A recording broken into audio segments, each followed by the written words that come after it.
Merci Madame la Présidente. Monsieur le Premier ministre, avec l'accord total, hélas, des pouvoirs publics, une entreprise essentielle à notre souveraineté nationale est encore en train d'être démantelée, pillée au profit d'intérêts étrangers. Je parle, vous le savez, d'Atos.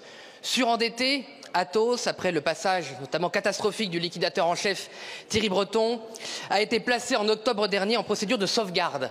Un mot, vous le reconnaîtrez, bien mal choisi, puisqu'il a été acté le transfert de 2 milliards d'euros d'actifs dans une holding néerlandaise détenue par des fonds vautours largement étrangers et en particulier, comme par hasard, anglo-saxons. Leur intention est claire, vendre à la découpe encore un fleuron stratégique. Depuis des mois, on balade la représentation nationale, Monsieur Bayrou.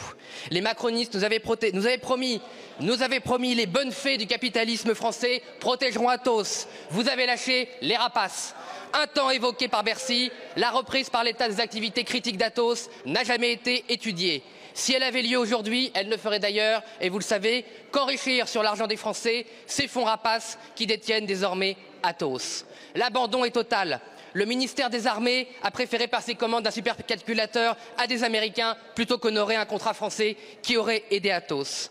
Les offres de reprise françaises ont toujours été rejetées avec un silence dédaigneux. Tout rappelle, hélas, Monsieur le Premier ministre, l'affaire Alstom. Tout d'ailleurs, y compris le pillage de l'oligarchie française. Nous apprenons, à l'occasion de l'Assemblée générale d'Atos, que 800 millions d'euros ont été soutirés par les cabinets de conseil, les banques d'affaires et autres parasites parisiens depuis 2022. Aussi, ma question est simple, Monsieur Bayrou. Quand allez-vous reprendre personnellement en main ce dossier?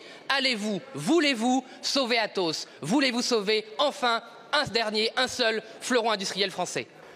Monsieur le ministre, la souveraineté française ne s'exerce pas aux Pays-Bas. Donc croire que vous avez une solution nationale quand vous avez foutu 2 milliards d'euros d'actifs dans un paradis fiscal en marge de l'Union européenne, c'est se moquer de la représentation nationale et surtout des Français.